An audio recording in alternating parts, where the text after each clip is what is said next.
What is good, Ninja? OG over here from Player Essence, and welcome to another Nintendo Switch and gaming news video. Today, we have some awesome information for you guys, like always, so let's go ahead and get right into it. Dragon Quest Heroes 1 and 2 has resurfaced. It is back from the dead in the systems of GameStop's computer systems, guys. So, remember when Dragon Quest Heroes 1 and 2 popped up on GameStop's internal listing and even had Nintendo as the publishers? And yes, that listing actually stealth disappeared somehow, but it has resurfaced, okay? It is back with the SKU in GameStop systems, so maybe this game is actually going to come out at some point on the Nintendo Switch. Now, for those who don't know, let's go ahead and give a little bit of backstory with Dragon Quest Heroes 1 and 2 on the Nintendo Switch. So originally, this game launched with the Nintendo Switch in Japan. It is the only game on the market right now at this point, as I'm recording this video, it is the only game on the market that uses a 32GB cartridge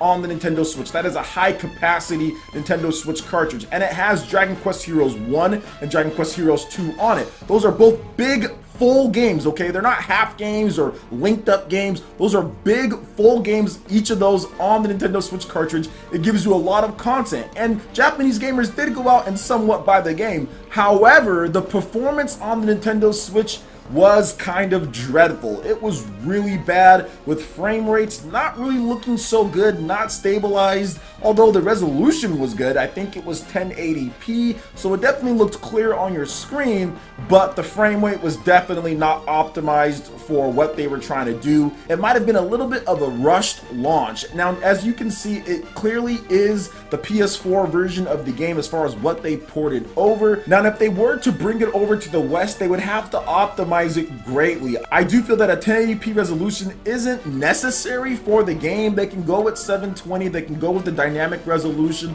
they can go with something in order to help out the frame rate, or at least lock it near 30 frames per second, because from what we understand, it was definitely dipping back and forth, and it created an unpleasant experience for users out there. I played the demo of the game on my Nintendo Switch. You can actually go download the demo right at this point if you want to. If you have a Japanese account, go on there, go on the eShop and download the demo right there and play it for yourself. And it wasn't very fun based on what I played, especially considering how games like Fire Emblem Warriors plays and how other games that have came out on the Nintendo Switch that are like it, the action games, you want to have a little bit better than that. Now, I'm not crazy about resolution and frame rate or anything like that, but the way that that game played, you can clearly tell that they didn't spend enough time optimizing it for the Nintendo Switch. So I'm hoping that Nintendo and also Square Enix have been working on it and they get a good version of Dragon Quest Heroes 1 and 2 on the Nintendo Switch, because if they release that game on the system, I honestly think that it can do very well. You are getting a boatload of content with Dragon Quest Heroes 1 and 2 on the Switch. We're talking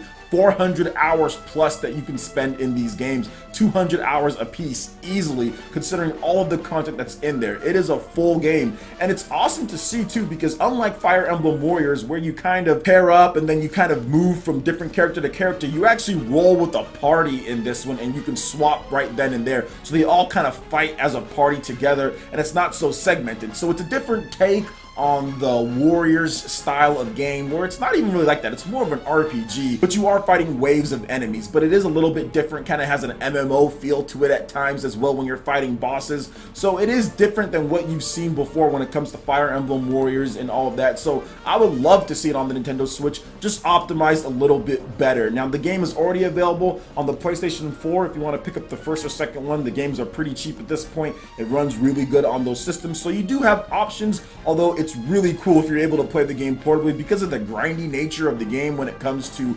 missions and everything like that. Playing lying down would be great. Like, just playing relaxing would be really good. So I've kind of waited for a Nintendo Switch version, so I'm kind of giving it this year. If it doesn't come out this year for the Nintendo Switch, I'll probably just pick up a really cheap version of Dragon Quest Heroes on the PlayStation 4 at some point. So what do you guys think about this in terms of GameStop systems and Dragon Quest Heroes 1 and 2? Are you excited for this game potentially coming out? Let me know your thoughts in the comment section below. Alright, and moving into the next article here, Monster Hunter World for the PC will launch this fall. We have an official confirmation of that. Now, the console versions are still due out on January 26th. So the PC version of Monster Hunter World will launch this fall. Producer Ryozo Tsushimoto stated in a New Year's interview, quote, "As for the PC version, we're working hard on it right now and aiming for an autumn 2018 release," Tsushimoto said. "We'll update you with more details later and thank you for your patience." Reiterated that free updates including new monsters are planned following Monster Hunter World's launch on consoles.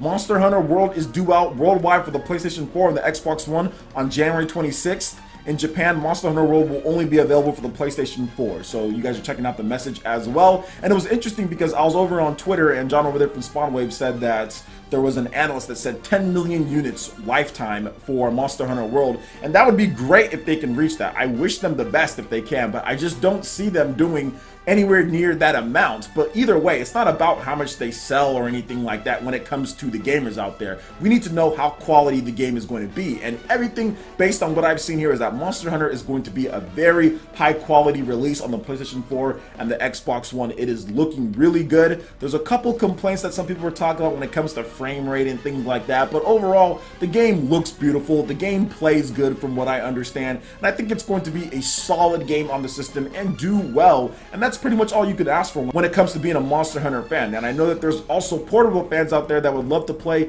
this style of game portably, or at least get Monster Hunter Double Cross on the Nintendo Switch released worldwide. So maybe we'll get that. But I honestly feel, even with Monster Hunter World and it being the next big Monster Hunter game, I don't think Capcom's forgot about the Nintendo Switch or is going to let the portable fan base slip by. I also think that they're waiting a little bit more for some install base in addition to having Monster Hunter in terms of a brand new game for the Nintendo Switch. But this is about Monster Hunter World on PC. But it's going to be interesting to see how Monster Hunter World on PC does, since it's launching later in the year, you know, maybe 7 to 8 months after the January release. Is it going to be picked up a lot by people? I think so. I think it's still going to do well on the PC. I think a lot of people are going to have fun playing it on there. That'll be the only place that you can play without paying for online, so you're going to be able to get free online play on the PC version of it, whereas the PS4 and Xbox One, you got to pay for Xbox Live. You're going to get better graphics on the PC, you're going to get better frame rates on the PC, and it's not like you can take the PS4 or Xbox One with you, so there's no actual incentive in terms of like portable play or anything like that. So to me, the PC version might be one worth waiting for, considering 2018 is packed with a lot of great games. So I'm not sure if I'm going to try this one out on PS4 or Xbox One starting off, just because I don't have the Xbox Live or PSN Plus or whatever anymore. I let those expire, so I'll probably wait for the PC release. There's plenty of games to play before then. We're getting Dragon Quest Builders pretty soon here on the Nintendo Switch, and there's some other games that I want to play, and I'm still playing Xenoblade Chronicles 2. So yeah, for me, it's not necessarily a buy right now, but maybe I'll pick it up later on the PC down the line. So what do you guys think about Monster Hunter World's PC release coming out later this year? I'd love to hear you guys' thoughts in the comment section below. Alright, and moving to the last article here, Xeodrifter is confirmed for the Nintendo Switch, and this is something that I thought would happen. So Jules watching over there from Atool has confirmed this via Twitter, saying drifting through the stars, more intel soon. And he showed off a picture of the red Joy-Con Nintendo Switch and Xeodrifter running on the system, so that's really good. And what is Xeodrifter about? What's this game all about? Why are people excited about this? And because it is a Metroidvania style of game. It's one of those games to where you can pick it up and play, you can go back, you can get new upgrades and abilities, and a lot of people really had fun with it on the Nintendo 3DS. I know it was one of the better selling games for Jules Watchum and Atool, so I'm glad to see that they're bringing it over to Nintendo Switch. Now, in other Atool news, he did say that there is going to be 3 other games coming to Nintendo Switch this year. So Xeodrifter is one of them. I think Treasure Knots is going to be the other one, but we need to wait for an official confirmation. And then there's also going to be Mutant Mudds. They have that just launched, the Mutant Mudds collection. So yeah, man, there's a lot of good stuff coming from Atool, from Jules Watchum, and I wish him the best, especially considering how Chicken Wiggle did on the Nintendo 3DS. He was kind of upset about that. I follow him on Twitter. And he was upset about the sales. He did a couple interviews talking about that, but it's about looking forward, and I think that Xeodrifter has a good chance to do a lot better than Chicken Wiggle did, considering that it did good on the 3DS, but also because a lot of people feel that the Nintendo Switch independent community has kind of moved on to the Switch in terms of sales. We're seeing big sales out of Fast RMX, we have Shovel Knight selling really well, also Enter the Gungeon has sold really well, Battle Chef Brigade. There have been a multitude of independent games that have done really well on the Nintendo Switch, so I think that having Xeodrifter on there, and especially getting it out in the first year, before the first year ends, is good for Atool, good for Jules, and hopefully the game can have some success on there, and it's a port of the 3DS, so it doesn't cost as much normally as making a brand new game like Chicken Wiggle was. So what do you guys think about Xeodrifter coming to Nintendo Switch? Is this the game that you're going to pick up on the system? I'd love to hear you guys' thoughts in the comment section below. Alright guys, that wraps it up for this video here. Go ahead and check out the links in the description below. We've got Facebook, we've got Twitter. Go ahead and give us a like and a follow on our social media. Really helps us spread the content of Player Essence across the interwebs in addition to YouTube. Also make sure you check out our Patreon and YouTube live gaming page and consider supporting Player Essence. When you do so, it gets you access to all sorts of cool benefits, perks, rewards, and emotes via YouTube sponsorship. So check out the link in the description below and consider supporting Player Essence right here on YouTube. Hit that like button if you did like this video. Lets me know you guys want more content like this going forward in the future. And subscribe to Player Essence for the latest RPG, Japanese, and Nintendo gaming news. Thank you so much for watching. I'll catch you in for the next video. Peace.